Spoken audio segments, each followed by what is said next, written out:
ভাবুন তো, একটি বিশাল পাখি যার ডানার ছায়ায় ঢাকা পড়ে যেতে পারে পুরো একটি পাহাড়। সে শুধু পাখিই নয়, সে জ্ঞানী, শক্তিশালী এবং মানুষের বিপদের সময় হয়ে ওঠে সবচেয়ে বড় আশ্রয়।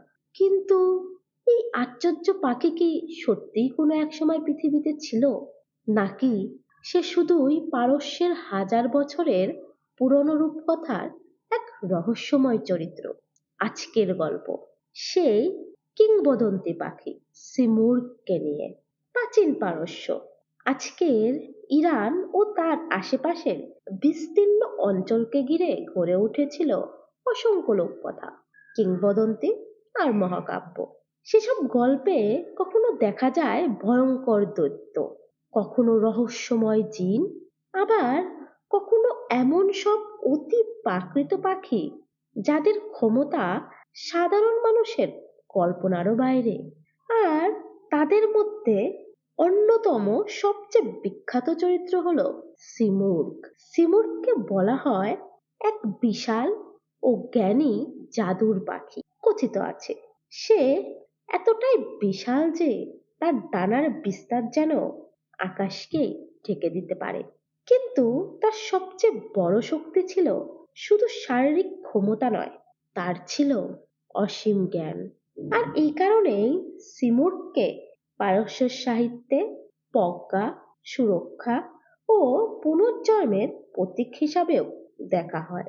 সিমুরগের সবচেয়ে বিখ্যাত গল্পগুলোর একটি পাওয়া যায় পারস্যের মহাকবি ফেরদৌসির শাহনামাতে।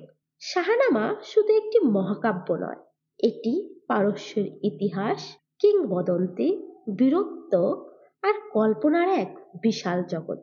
আর সেই জগতেই রয়েছে এক অসাধারণ গল্প, এক রাজপুত্রের গল্প।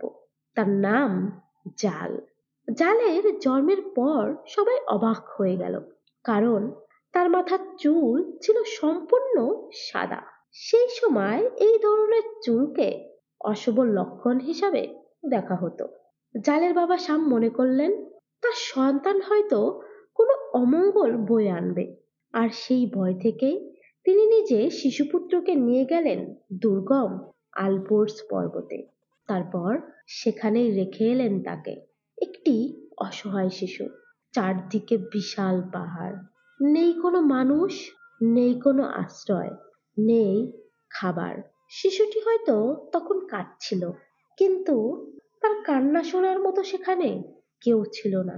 ঠিক তখনই গল্পে প্রবেশ করে সেই রহস্যময় প্রাণী সিমুর্গ। সিমুর্গ শিশুটিকে দেখতে পেল, কিন্তু অন্য কোনো শিকারীর মতো তাকে আক্রমণ না করে সেই শিশুটিকে নিজের বাসায় নিয়ে গেল আর নিজের সন্তানের মতো করে বড় করতে লাগলো। যে শিশুকে তার নিজের বাবা পরিত্যাগ করেছিলেন, সেই শিশুকেই একটি অতিপ্রাকৃত পাখি দিল মায়ের মতো আশ্রয়। দিন যায়, বছর যায়, জাল বড় হতে থাকে। সিমুর্গের কাছ থেকে সে শেখে জীবন, প্রকৃতি এবং পৃথিবীর নানা রহস্য। অবশেষে একদিন জালের বাবা শাম বুঝতে পারেন তিনি ভয়ঙ্কর ভুল করেছিলেন। তিনি তার সন্তানকে ফিরে পেতে আলবোর্স পর্বতে আসেন। সিমুর্গ বুঝতে পারে এবার জালের নিজের মানুষের কাছে ফিরে যাওয়ার সময় হয়েছে। তাই জালকে বিদায় দেওয়ার আগে সিমুর্গ তাকে একটি পালক উপহার দেয় আর বলে, যখনই তোমার জীবনে ভয়ঙ্কর বিপদ আসবে, এই পালক আগুনে পুড়িয়ে আমাকে স্মরণ করবে, আমি তোমার কাছে ফিরে আসব। ভাবুন তো, একটি ছোট্ট পালক, কিন্তু তার মধ্যে লুকিয়ে আছে এক বিশাল শক্তির প্রতিশ্রুতি। জাল সেই পালক সঙ্গে নিয়ে মানুষের জগতে ফিরে যায়। আর পরবর্তীকালে তার জীবনে এমন এক সময় আসে যখন সেই পালকের প্রয়োজন সত্যিই পড়ে। তখন সে আগুন জ্বালিয়ে সিমুর্গকে স্মরণ করে। আর কিংবদন্তি অনুযায়ী সেই মুহূর্তে সিমুর্গ আবার ফিরে আসে, শুধু জালকে সাহায্য করতেই নয়, বরং তার বংশধরদের জীবনেও সিমুর্গের প্রভাব দেখা যায়। এ কারণেই সিমুর্গ শুধু একটি কাল্পনিক পাখি নয়, পারস্যের মানুষের কল্পনায় সে হয়ে উঠেছে জ্ঞান, শক্তি, সুরক্ষা এবং আশার প্রতীক। কিন্তু প্রশ্ন হলো, সিমুরগের এই গল্প কি সত্যিই একটি রূপকথা, নাকি হাজার হাজার বছর আগে মানুষের কোনো বাস্তব অভিজ্ঞতা থেকেই জন্ম নিয়েছিল এই বিশাল পাখির কিংবদন্তি? এর উত্তর হয়তো আমরা কখনোই জানতে পারবো না। তবে একটা বিষয় নিশ্চিত, পারস্যের প্রাচীন গল্পের পাতায় সিমুর্গ আজও বেঁচে আছে, একটি বিশাল জাদুর পাখি হয়ে, যে বিপদের সময় ফিরে আসে আর মনে করিয়ে দেয় অন্ধকার যত গভীরই হোক, কোথাও না কোথাও সাহায্যের আলো হয়তো অপেক্ষা করছে। আর এভাবেই পারস্যের রূপকথার রহস্যময় জগতে আমরা পেলাম প্রথম অতি প্রাকৃত চরিত্র, সিমুর্গ। কিন্তু সিমুর্গই শেষ নয়।